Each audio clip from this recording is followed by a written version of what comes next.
Hi hello నమస్తే అస్సలం అలైకుం. అందరూ ఎలా ఉన్నారు?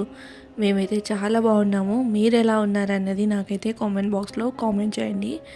ఇంకా ఇదైతే full day routine vlog. So day ఎలా గడిచింది ఏంటి అన్నదైతే మీతో షేర్ చేస్తూ ఉన్నాను. ఒకవేళ మీకు నా వ్లాగ్స్ నచ్చితే మాత్రం తప్పకుండా లైక్ చేయండి. లైక్ చేసి సబ్స్క్రైబ్ చేసుకోవడం మర్చిపోవద్దు అసలే. ఇంకా ఈరోజైతే కాస్త డిఫరెంట్గా మార్నింగ్ లేవగానే ఇంకా ఇండ్లు అయితే ఊడ్చేస్తూ ఉన్నాను. లైక్ ఏంటి అంటే రెగ్యులర్గా కిచెన్లోనే నా వర్క్ అయితే స్టార్ట్ అయిపోతుంది కదా, కానీ ఈరోజు మాత్రం కొంచెం డిఫరెంట్గా మార్నింగ్ ఇండ్లు అయితే ఊడ్చేసుకుంటూ ఉన్నాను. అయితే టైం ఎక్కువగా ఉందన్నమాట. చాలా ఎర్లీగా లేసాము. లైక్ 7 o'clock అలా లేస్తూ ఉంటాను. 7-7:30కి అలా లేస్తాను. కానీ ఆ రోజు మాత్రం 6:30కే లేచేసాను. సర్లే ఇంకా ఇల్లంతా ఊడ్చేసుకుంటే పని అయిపోతుంది కదా అన్నట్లు ఫస్ట్ ఇల్లంతా ఊడ్చేసేసుకొని ఇంక ఇక్కడైతే బ్రేక్ఫాస్ట్ చేయడానికి అయితే వచ్చేసాను. బ్రేక్ఫాస్ట్ తర్వాత లంచ్ బాక్స్ అనమాట. బ్రేక్ఫాస్ట్లోకి వచ్చేసి ఇడ్లీ వడ, తర్వాత లంచ్ బాక్స్కి వచ్చేసి చపాతి, ఇంకా మన గోరి చిక్కుడుకాయ ఉంటుంది కదా, చిక్కుడుకాయ తాలింపు అనమాట. సో అందుకని చెప్పేసి ఇంకా ఇడ్లీ వడకి సాంబార్ కూడా రెడీ చేసేసాను, చట్నీ కూడా వేసేసాను అనమాట. ఇప్పుడైతే ఇంకా ప్లేట్స్లలో ఇడ్లీలు అయితే పెట్టేస్తూ ఉన్నాను. సో ఈ మధ్య కాలంలో కొంచెం ఇడ్లీ ఎక్కువగానే చేస్తూ ఉన్నాను. అండ్ మా ఇంట్లో ఏంటంటే ఇడ్లీ ఉంటే వడ కంపల్సరీగా ఉండాలి. సో జస్ట్ ఒక హాఫ్ కప్ మాత్రమే, మరీ రెగ్యులర్గా తిన్నా బాగుండదు కదా అన్నట్లు రీసెంట్గానే తిన్నాము. అందుకని చెప్పేసి జస్ట్ ఒక హాఫ్ కప్ మాత్రమే మినప్పప్పు నానపెట్టాను. సో అంత మాత్రమే, ఒక 8 లేదంటే 9 to 10 వడలు అయితే అవుతాయి. సో అవైతే వేసేస్తాను. సో ఇంక ఇక్కడ ఇడ్లీలు ప్లేట్లో పెట్టేసాము అంటే ఇడ్లీలు ఉడుకుతూ ఉంటాయి. దాని తర్వాత మనమైతే వడలు వేసేసుకోవచ్చు. సో ఇడ్లీ పిండి, దోశ పిండి ఆల్మోస్ట్ ఇంట్లో రెడీగానే ఉంటుంది. దానికి వచ్చిన టెన్షన్ ఏమీ లేదు.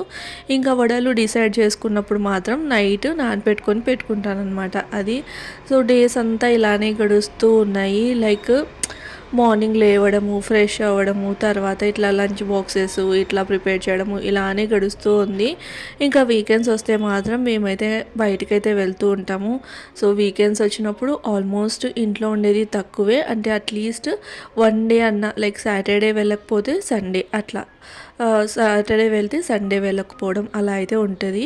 అండ్ ఇక్కడ చూస్తున్నారా వడల పిండిలో నేను ఈ ఆనియన్, పచ్చిమిర్చి అవన్నీ మిక్సీకి గ్రైండ్ చేసి వేశాను. నాకు పర్సనల్గా అట్లా గ్రైండ్ చేసి వేసడం చాలా ఇష్టము, కట్ చేసి వేయడం కంటే కూడా. అందుకని చెప్పేసి గ్రైండ్ చేసి వేసేసి ఇంకా ఫాస్ట్గా వడలైతే వేసేస్తూ ఉన్నాను.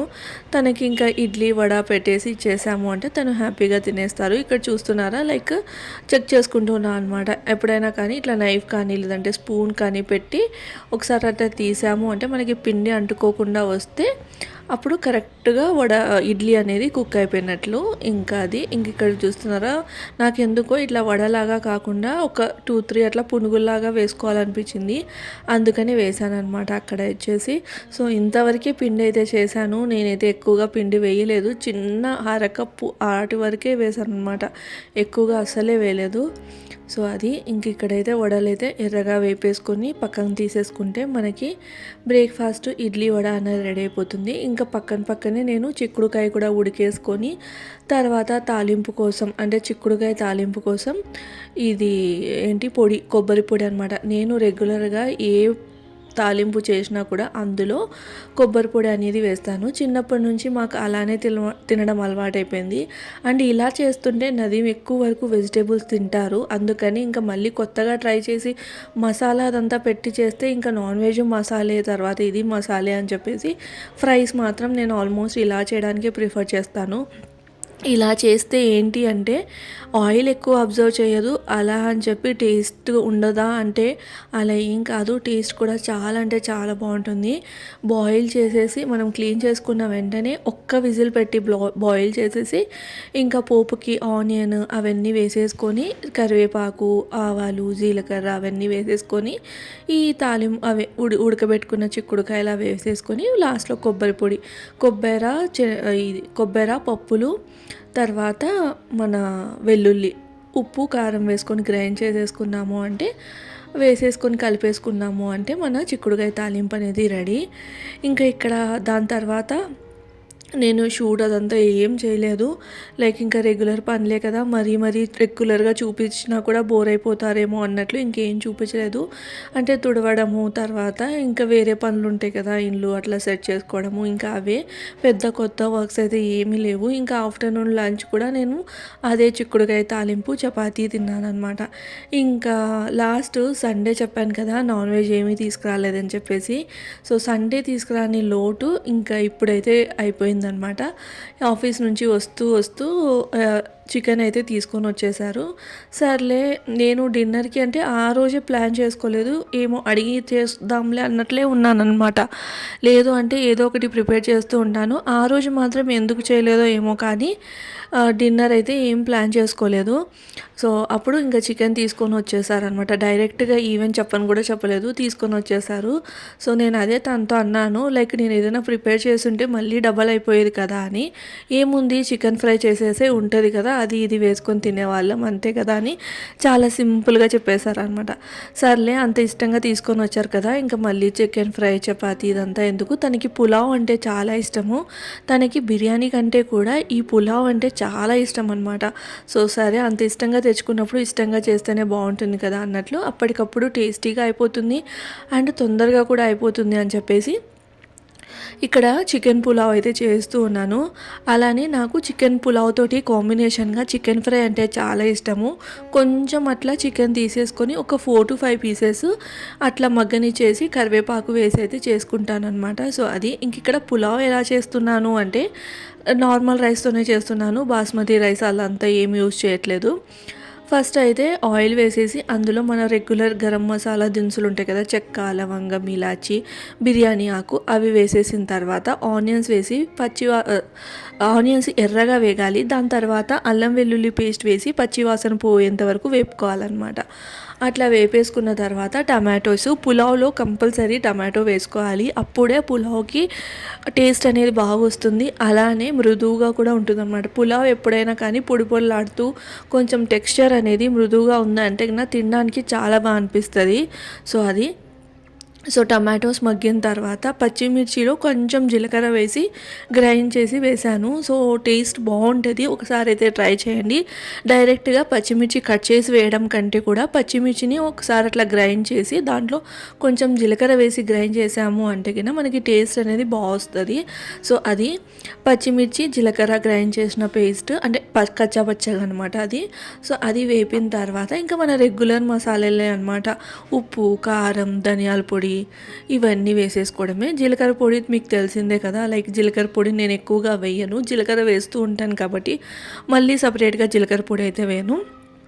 అండ్ ఈరోజైతే ఈ పులావ్లో నేను బిర్యానీ మసాలా అయితే వేసాను అనమాట. సో టేస్ట్ బాగుంటుందని చెప్పేసి రెగ్యులర్గా అయితే ఇక్కడి వరకు ఆపేస్తాను. బట్ కొంచెం ఫ్లేవర్ ఎక్కువ బాగుంటుంది కదా అన్నట్లు బిర్యానీ మసాలా కూడా వేసేసాను.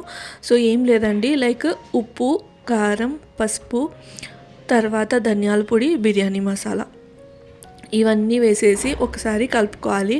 మసాలా అంతా బాగా మగ్గాలన్నమాట. అప్పుడు మనము పెరుగు వేసుకోవాలి. పులావ్లో పెరుగు కంపల్సరీ. ఎలా అయితే బిర్యానీకి మనకు పెరుగు కంపల్సరీనో అలానే పులావ్కి కూడా పెరుగు అనేది కంపల్సరీ. సో పెరుగు అయితే కంపల్సరీగా వేసుకోవాలి. టమాటోస్ వేసాను కాబట్టి కాస్త తక్కువగా వేస్తున్నాను. ఇఫ్ ఇన్ కేస్ మీకు టమాటోస్ వేసుకోవడం ఇష్టం లేదు అంటే కూడా పెరుగు ఎక్కువగా వేయాలి. మనం ఒకవేళ పెరుగు వేయలేదు అంటే మనకి వెజిటేబుల్ పులావ్ ఇలా తిన్నట్లు అనిపిస్తుంది అనమాట. జస్ట్ మనం ఎప్పుడైనా ఏదైనా కర్రీకి కాంబినేషన్గా ఏదైనా రైస్ చేసుకుంటాం కదా, ఫ్లేవర్ రైస్ అలా అనిపిస్తుంది. అదే పెరుగు వేసాము అంటే మనకి ఒక బిర్యానీ తిన్న ఫీలింగ్, అలానే ఒక అథెంటిక్ పులావ్ తిన్న ఫీలింగ్ అయితే వస్తుంది. సో కంపల్సరీ పెరుగు అనేది స్కిప్ చేయొద్దు. అది పెరుగు వేసేసిన తర్వాత క్లీన్గా వాష్ చేసేసుకున్న చికెన్ అయితే వేస్తూ ఉన్నాను. ఒక్కొక్కసారి నేను చికెన్ బాయిల్ చేసి వేస్తాను, ఒక్కొక్కసారి ఇలా వేస్తాను అనమాట. ఇంకా అప్పటికప్పుడు ఫాస్ట్గా అయిపోవాలని చెప్పేసి నేనైతే బాయిల్ చేయలేదు, డైరెక్ట్గా క్లీన్గా లైక్ ఉప్పు, పసుపు వేసేసి క్లీన్ చేసుకున్నాను. సో ఆ చికెన్ అయితే ఇందులో వేసేసి మొత్తం ఒకసారి కలిపేసుకొని మీడియం ఫ్లేమ్ మీద అయితే పెట్టి మగ్గనివ్వాలి. ఇట్లా ఇప్పుడు మనం చికెన్ వేసేసి కలిపేసి డైరెక్ట్ వాటర్ వేసేసి తర్వాత రైస్ వేసేసాము అంటే ఏమవుతుంది అంటే లైక్ ఒక్కొక్కసారి చికెన్ అనేది ఉడకకుండా లేదంటే తెల్లగా అసలు మనకి ఎలానో అనిపిస్తుంది అనమాట. అదే చికెన్ ఇట్లా మసాలాలో మనం ఒక 5 to 10 మినిట్స్ మగ్గనిచ్చామనుకోండి, అప్పుడు మసాలా మొత్తం చికెన్కి పట్టి చికెన్ తిన్నప్పుడు కూడా మనకి ఫ్లేవర్ఫుల్గా ఉంటుంది.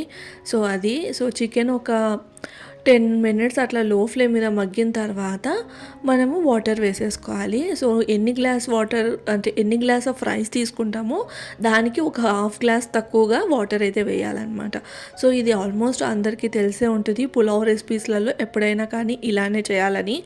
సో నేనైతే ఒక 3 గ్లాస్ ఆఫ్ రైస్ అయితే తీసుకున్నాను.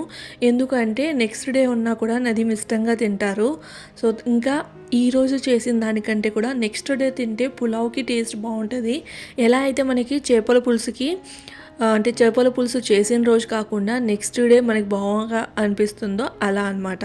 సో ఇక్కడైతే రైస్ బాయిల్ అవుతున్నాయి, వాటర్ బాయిల్ అయ్యాయి.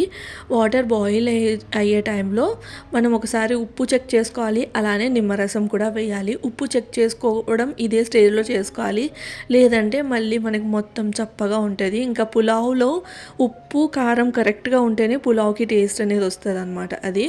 సో ఇంకా వాటర్ బాయిల్ అవుతున్నప్పుడు నిమ్మరసం వేసేసి ఇంకా రైస్ అయితే వేసేసాను.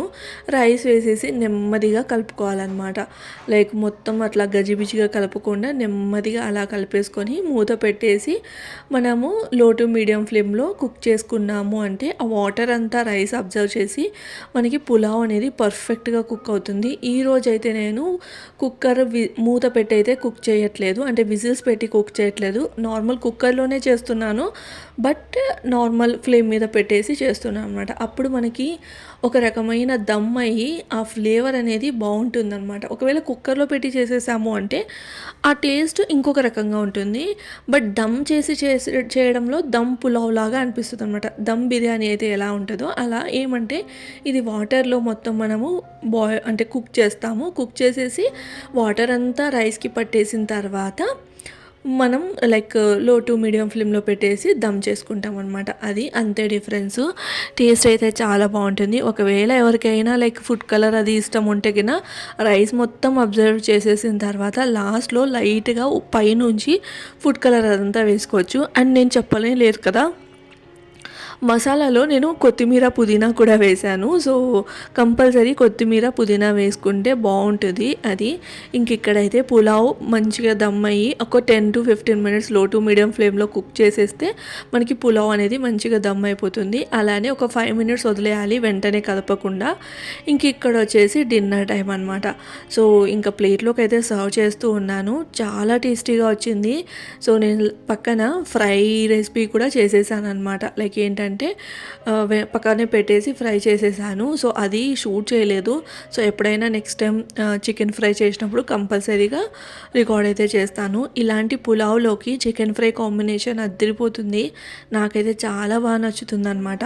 అలానే పక్కన కొంచెం ఆనియన్ తర్వాత లెమన్ పెట్టేసుకొని తిన్నామంటే ఇంకా అసలు ఎంతకంటే టేస్ట్ ఇంకేదైనా ఉంటుందా అన్నట్లయితే అనిపిస్తుంది. అంటే అప్పటి వరకే లేండి, ఎప్పుడు ఏది తింటూ ఉంటామో అప్పుడు అది టేస్టీగా అనిపిస్తుంది. సో అది కానీ నాకు పర్సనల్గా పులావ్ కంటే కూడా బిర్యానీ అంటే చాలా ఇష్టము. ఎందుకో తెలియదు కానీ పులావ్ కంటే కూడా బిర్యానీ నాకు చాలా ఇష్టం అనమాట.